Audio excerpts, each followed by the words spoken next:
that's dignified and just in time. And then we can layer onto that the opportunity to offer them some advice, some help. But let's talk now that you've taken care of the transmission that went out, or you were able to stay in an apartment or move to a new apartment because you were able to make last month's deposit that you couldn't have done otherwise without this loan. Let's talk about how we don't end up in that situation again. Let's talk about how we get above water month to month. So that's just been an amazing journey that I get to be on and have been on for the last few years.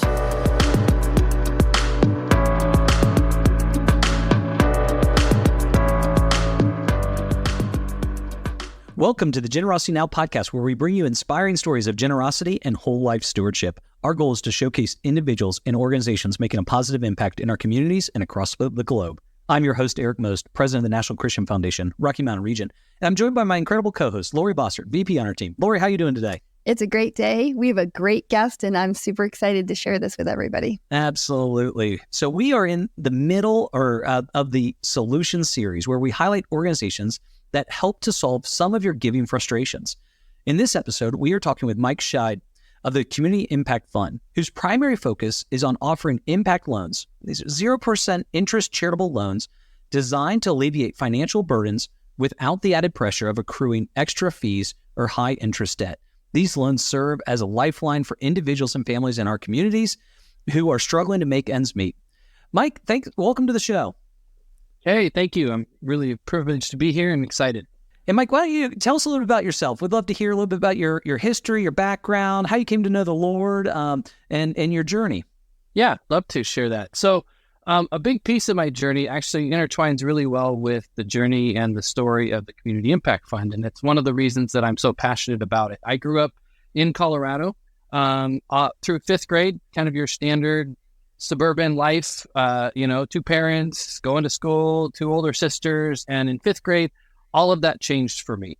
So my parents got divorced and my mom and I moved to Phoenix. At that point, we started experiencing what I'm so passionate about now, and it's called ALICE. ALICE is an acronym coined by the United Way that's asset limited, income constrained, but employed.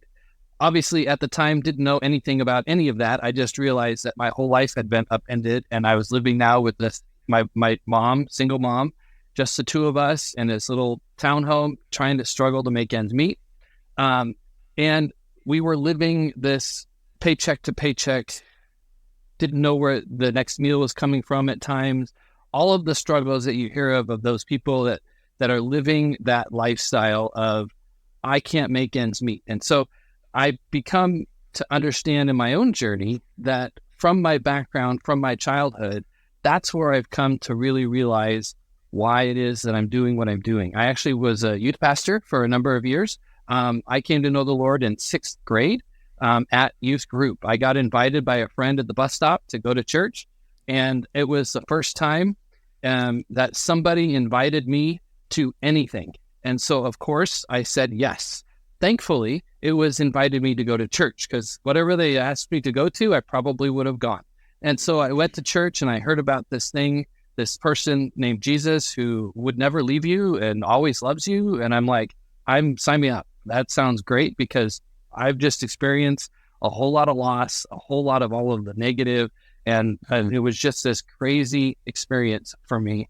And so at that moment, realized what I had and who I was, and never stopped going to church since then. Actually went into the ministry. I went to Arizona Bible College. And when my wife and I got married, we moved back to Denver as soon as we possibly could out of the heat of Phoenix. And I was the junior high pastor at Mission Hills Church in Littleton for 8+ years down there. And so that's been kind of my story. I've been in and out of the church nonprofit world my whole life. Went into technology, actually worked for Apple Inc. for a while, and then was in some startups. At that point, 2020, I met Judah Music, who is the founder of the Community Impact Fund, and he told me about ALICE. He told me about the work that the Community Impact Fund was doing, and I was intrigued. And I was planning at that time to go on the board and just serve to help the nonprofit. In December, I reached out to him because I was planning to start on the board in January. And I said, I can't sleep at night. Something's going on here. There seems to be more. And he's like, you know what? I think there might be, because we've just made the decision that we need to find a COO. We had to let somebody go, and we're really interested. And I'm like, that is my sweet spot. Let's talk. And in fact, 2 weeks later, instead of joining the board, I joined the Community Impact Fund as COO. And it was just that passion that I had. And at the time, I didn't realize, and I didn't make the connection between the life that I experienced as a young person and my, and another piece of the story is when I was 16, 3 days before my 16th birthday, my mom, who was just me and my mom, passed away from cancer.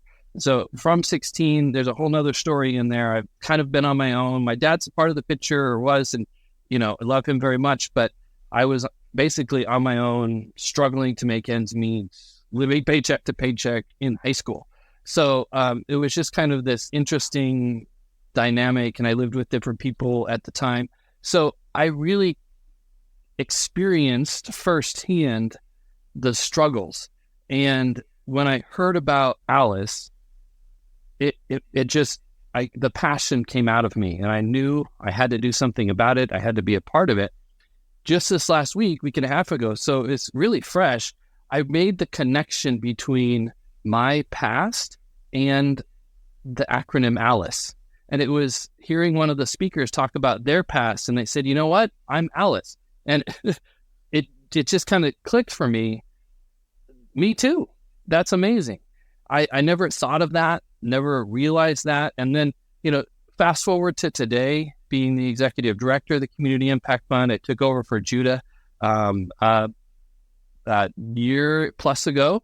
And it's just been gangbusters, amazing, being able to work with employers and organizations across the country, solving for this problem that we have of people who are unable to live just paycheck to paycheck. They're falling behind every month, and a $400 expense would sink them, and they have no safety net. They have no savings. And so we get to step in, provide a solution that offers hope and help and a hand up in the right moment in a way that's dignified and just in time. And then we can layer onto that the opportunity to offer them some advice, some help. Let's talk now that you've taken care of the transmission that went out, or you were able to stay in an apartment or move to a new apartment because you were able to make last month's deposit that you couldn't have done otherwise without this loan. Let's talk about how we don't end up in that situation again. Let's talk about how we get above water month to month. And so that's just been an amazing journey that I get to be on and have been on for the last few years. We never doubt that God uses every moment of our life in preparation for something. We just don't always know what that something will be. And you just described, Mike, absolutely how you can see the pattern that he has been weaving and the tapestry now of where things are, of you serving others. And what a beautiful redeeming story of that heart.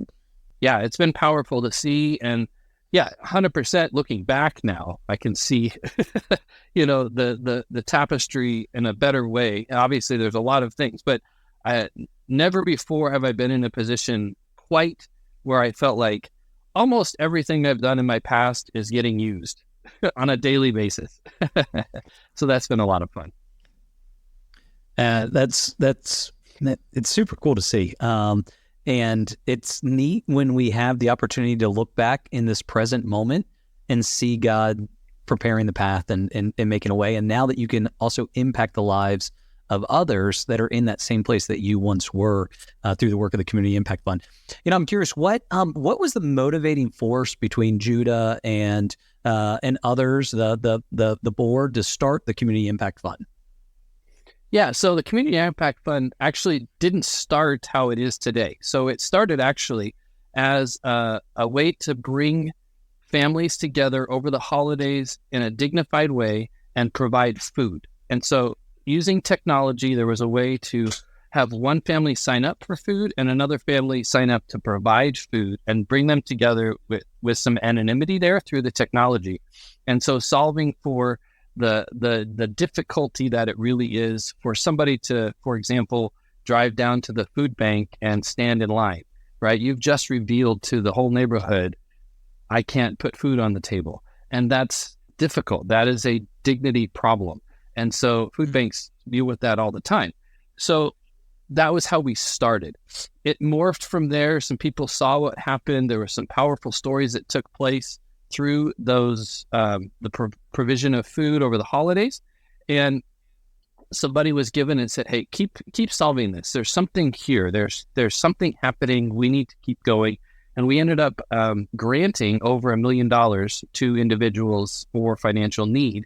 And what we found in that equation was, you know what? Nobody really ever changed their behavior by finding $100 on the sidewalk, right? So they just decided dinner's nicer tonight, right? And so we are able to, we have the mission of financial wellness for all as a part of the Community Impact Fund's mission. And we found that grants weren't solving for that. People weren't changing their financial behavior, or they weren't getting help. And so we morphed then to the loan program, and loans in such a way, very biblically, right, that 0% interest, no fees, so that there is no penalty for taking this loan, but we do ask you to pay it back. And there's a completely different dignity equation that takes place when you are between being the recipient of charity, a grant, versus the participant in a program or a loan. And so we have the opportunity to help people with the same kind of help, but in a more dignified way. Not to say that there aren't times and reasons and opportunities for grants. There 100% are. There's absolutely, we cannot go away from that. There are reasons, and we do that still when there's opportunities, or when there's extreme cases of things like death or disaster, we still do grants. But when we offer these loans, oftentimes when we're talking to the people, their repayment of the loan is a gift back to their community. And sometimes it's the only way that they can give. And so we have what we call benevolence administrators who work with the individuals if they miss a payment, or they need to change things around or adjust the timing of the loan. And those benevolence administrators are talking to them about, hey, you know what, maybe it's hard to make the payment this month, but let's find a way to make it next month. And we have a really great repayment rate. We're actually less than 6% in defaults. And I really believe that that's because of the goodwill and the charity and the equation and the dignity that all comes together in this neat package where people want to give back. And they know that paying off their loan is helping another person. As I think through that process, who are the people, and how do you find the people to be able to provide the loans to? Yeah, great question. So I think explaining how the program is set up will help answer that in a really easy way. We work with community partners, but mostly through employers. And so we really also believe that the employer is one of the, if not the most trusted financial relationship that almost all of us have, right? It's where you receive your benefits, it's where your tax stuff is taken care of, it's your payroll, all of those kinds of things. And so we want to leverage that relationship. The way a fund with the Community Impact Fund works is the employers set up the fund with us, tax-deductible donation. We turn those dollars back around as essentially an employee benefit. A small dollar loan, $500 to $3,000 is kind of the limits that we put on it. Sometimes they do more or less. And an individual goes to a website that's branded for that company. So we really believe that the company is the hero here. They're the ones providing the dollars, the donation to make this all happen.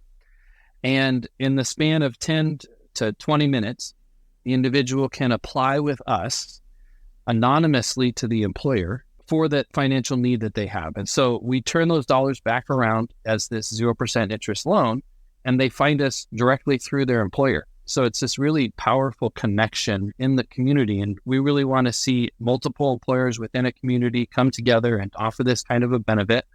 the employers can take it outside of their four walls, but we almost always start with them, with their own employees inside their four walls.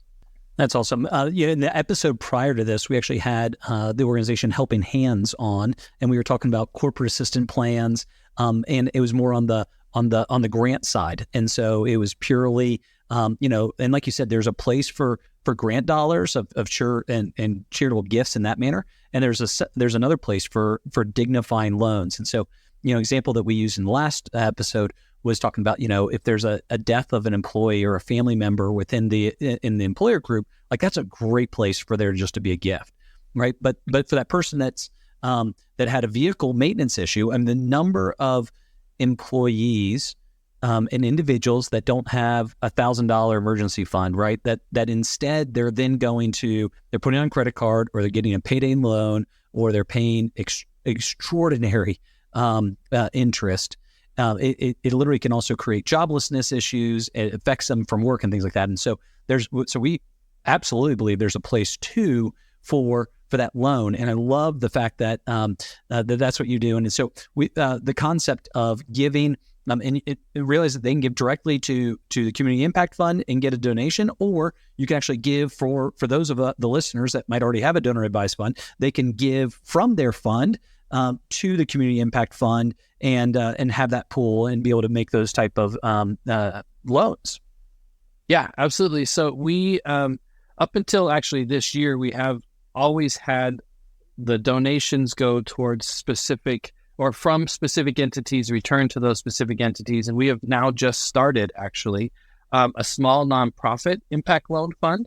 And so the point of that is there's all kinds of nonprofits. The Community Impact Fund is included in that are small enough that they couldn't afford to set up their own fund. And so we're working to raise money to pool it for offering the impact loan benefit to the employees of those small nonprofits. One of the neat things that we see with our partners is, just to give an example, CBC Federal Credit Union in Ventura County, California, set up a fund with us. That fund started as just a fund for their own employees. So their employees have the impact loan benefit that they can draw from when, the financial emergency happens, and they don't have to put it on the credit card and all of those kinds of things.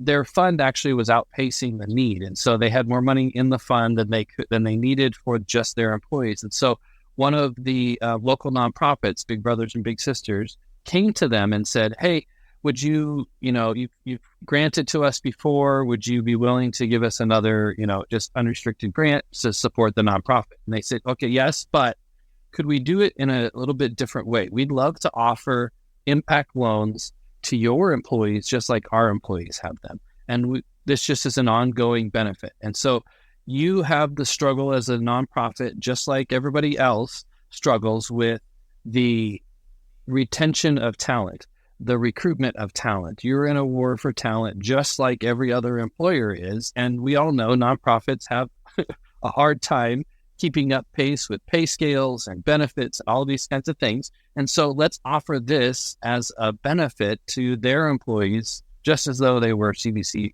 employees. Well, we want to take that model, use it, but set up a single fund that's dedicated just for that. So our goal is to raise $50,000 this year to establish the fund that's earmarked for small nonprofits and their staff. So pretty excited about that new venture that we're taking on.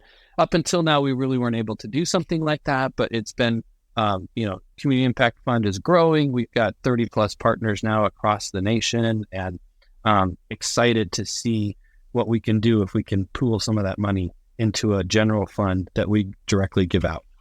Mike, I'm a tax CPA. My head keeps spinning around this you keep calling it a benefit, an employee benefit.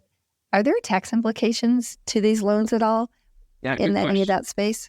There is not, because they are charitable and zero interest. And so it's essentially a grant that you repay. And because of that, there isn't a taxable income implication to it. So yes, that's a great question. We get that all the time. And believe me, we've had our legal counsel double check, triple check on all of those kinds of things. But yes, they are not. Thanks. I really appreciate just that clarity because it helps people be able to understand all of those pieces to it. Right. So I also would love to hear if you could give us some examples of things that you guys have been able to do and some of those stories that really have impacted people's lives. Yeah, they run across the board. One recently I just included in the newsletter I sent out yesterday that talked about, it was just a one-sentence statement. He said, "Thank you to the Community Impact Fund. You made it so that I could put the deposit down on a new apartment and avoid homelessness." And it's just shocking to me, right? That last month's rent, this person had to move. There was circumstances that made it so that they had to move. They had nowhere to go. And because they were able to, through their employer at this point, in this particular case, have access to a $3,000 0% interest loan, they were able to put that deposit down and make a move. It was that or homelessness. And to me, I understand completely what that's like. I lived that and understand it, but it was just that powerful reminder of how expensive it is to be poor. And that's something that, I won't think about anymore. I know I could make a deposit and, with my credit and some of those kinds of things, I probably would have a lesser deposit than somebody in that situation who probably has poor credit or no credit. And so because of that, it's just more expensive to be poor in that sense. And so that was one powerful. We've had a number of stories where unexpected medical bills come up and they were able to, their son or daughter, I can't remember which one, had some problems with their wisdom teeth and they had to have them out and they didn't have the money to do it. They used the loan for that. All kinds of amazing things like that. We have had instances, one particular story that we, instead of it being a loan, it was a grant where the gentleman who applied for the loan was paying funeral costs for his son who had committed suicide. And at that point, that's the absolute right use for a grant. And so we sent him the money and said, please, this is a grant. You do not need to pay this back. And super thankful for that opportunity to help in such a way. And on the repayment side, is it is it a situation by situation repayment schedule? And what time frame does that tend to look like? Yeah, great question. So all of this is done through technology. We have a loan origination software that takes care of all of the pieces of that. During the application process, they connect a bank account. We do a soft credit pull and all of that. And so we deploy the money ACH within sometimes same day, but most of the time within a couple of days. And then it's all standardized on a 12-month repayment schedule, all automatic payments that are withdrawn from the same account that they connected during the application. And so the only time that a payment doesn't go through is if there's a zero balance or an error with the bank account that was connected. And that's when we reach out, work with them. We have the technology now that's just being released to where we can check the bank account before trying to pull it and not cause not sufficient funds charges, all of these kinds of great enhancements to it. Yes. Yeah. So it's all automated in that sense, and it's all standardized on a 12-month repayment. We're actually in the process of building out some additional payment options where we're gonna tier it for any $0 to $500 to $1,500 is a 10-month loan, and then $1,501 to $3,000 is a 20-month loan. And the reason that we're doing it in those two increments is we've learned that you get much above $100 a month, and repayments get more difficult. We've also found that if we can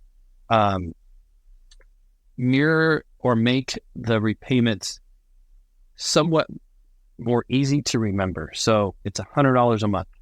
It's $120 a month. It's $70. It's not $166.67 a month, or however you break that out. And so we're working really hard to figure out ways in which we can help those make it as easy as possible to make their repayments. Now, the good news is we have a very high repayment rate, but we do have about a 20% missed payment rate on a month-to-month basis. And so we're trying to quell some of that. The good news is even though somebody misses a payment here or there, they're repaying off the loan most of the time. So really great statistics there. I would imagine if they're in these difficult things, one other little hiccup could make that repayment need to be missed. So that's where that grace side really does come in the personalized side. And if they're the ones calling saying, hey, can we take a break for a month? That also shows a lot of responsibility. And that's really impressive. Yeah, it's great. They need to do that through the technology as well. So they can log into their account and request a deferment. They can adjust the timing of when it comes out during the month. If they know that, oh my gosh, I'm short this paycheck, but if we take it to the next one, we'll be good. And so they can do different things like that. Mike, a couple of tactical questions. So for a business owner that's saying, "Hey, this would be great for my organization. I'd love to provide this for my team." What's a minimum size? Is there a value? You're like, hey, if you've got 25 employees, it makes sense to start with knowing what we know of like how many loans we actually end up issuing. You should start with $20,000 or $50,000, or is there any kind of rubrics that can help a business owner think about this?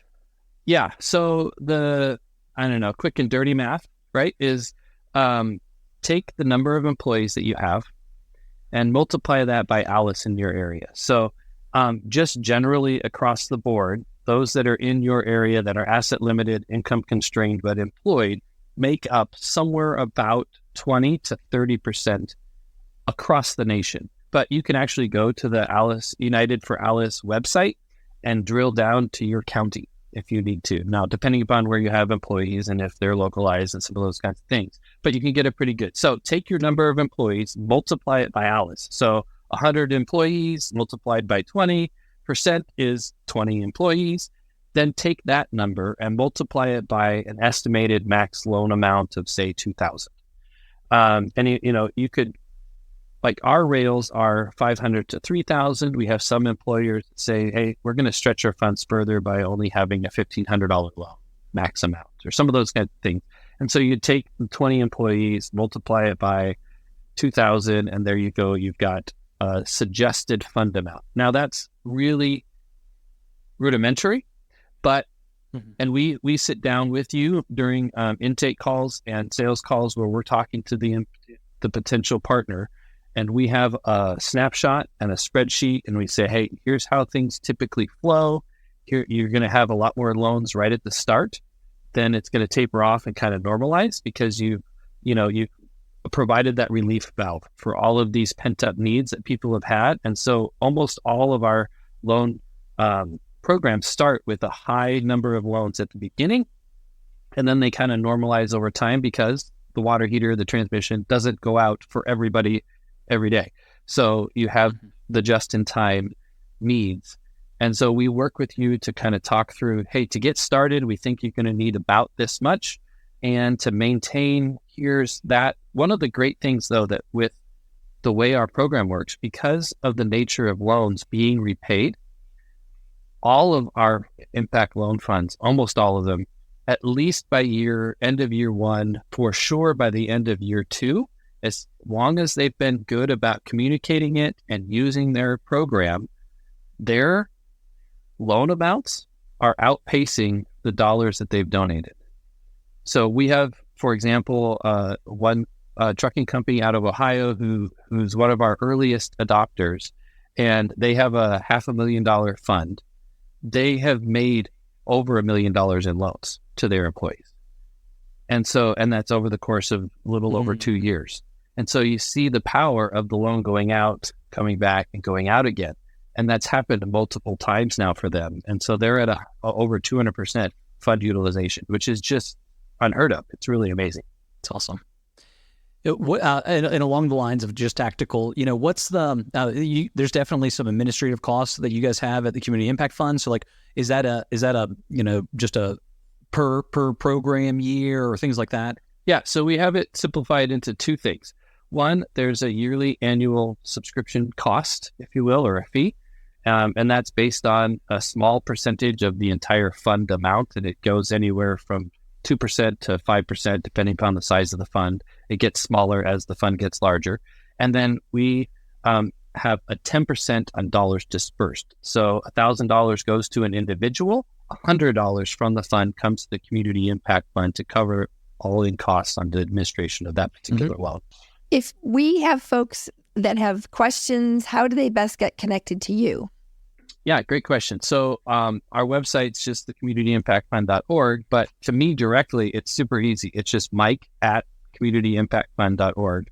And that's the best way to reach out to me. And I love it. I get to talk to and speak about, that's what I was doing just a week and a half ago at the United for Alice conference, meeting with other leaders, other businesses, at that particular case, mostly United Way folks as well, about what we do. What I found is there's a lot of discussion and talk around the problem of Alice.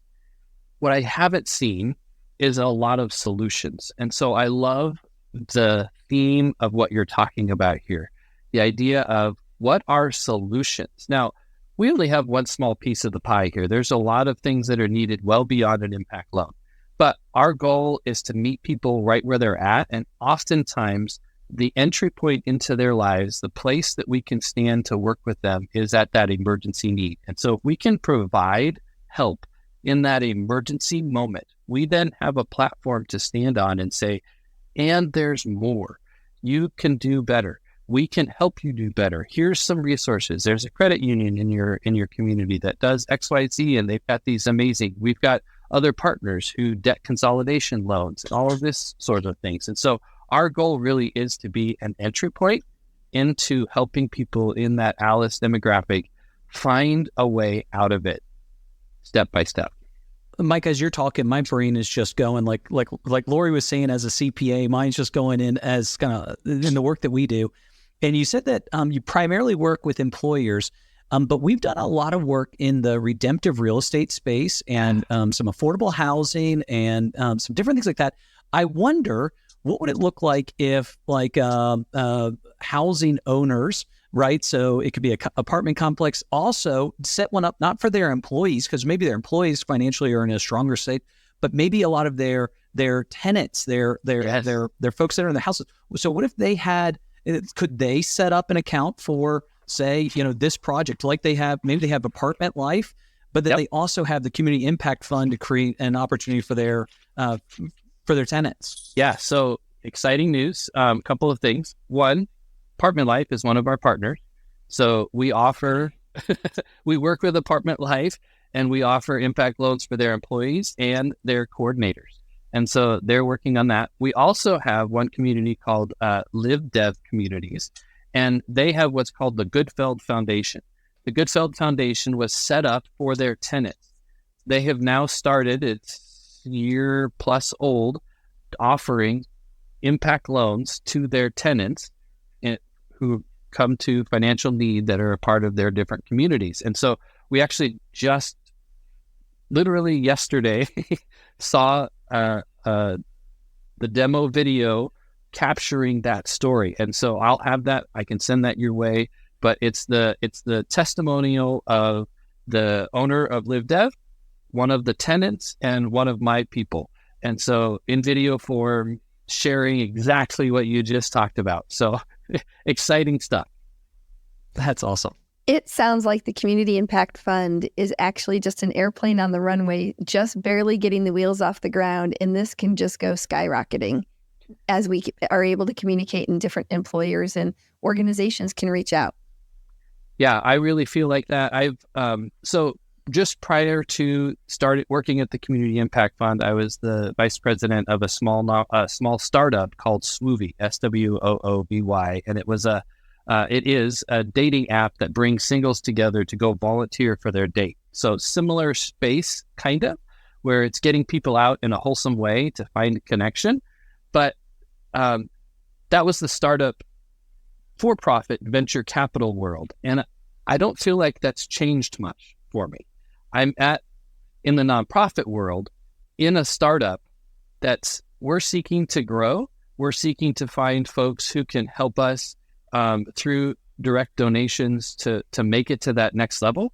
And so we really need that support to launch, like you just talked about. Well, Mike, I'm just looking at the time, and we are completely out of time. It's been so good talking to you. We're going to link to these links that you've also shared, and point people to you if they want to learn more. Go ahead and check out their website. Mike, really appreciate your time today, buddy. On the Generosity Now podcast, we seek to inspire, equip, and connect our listeners for kingdom impact and whole life stewardship. For more information on us, please check us out online at ncfgiving.com/Rocky Mountains and generositynow.org. Please go ahead and subscribe to our podcast. Leave us a 5-star review and share this with your network. And today's doxology comes out of Hebrews chapter 10. And let us consider how we may spur one another on toward love and good deeds, not giving up meeting together, as some are in the habit of doing, but encouraging one another, and all the more as you see the day approaching. Yes and amen. Thanks, Mike, for being with us. It was a great day.